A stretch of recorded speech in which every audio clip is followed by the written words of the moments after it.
La paeria de Balaguer ha contractat una empresa especialitzada per poder retirar les algues que han proliferat els darrers dies al riu Segre al seu pas per la ciutat. L'empresa ha començat a actuar aquesta setmana dins del riu amb un vehicle amfibi amb l'objectiu de netejar l'abundant quantitat d'algues que aquests darrers dies s'han pogut veure a una bona part del tram del riu.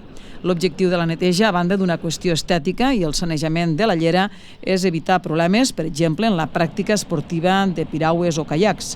Cada any per aquestes dates s'efectuen aquestes tasques de neteja d'algues que es fan al llarg del riu provocades sobretot pel poc corrent d'aigua que porta, cosa que fa que quedin estancades en diferents punts de la llera.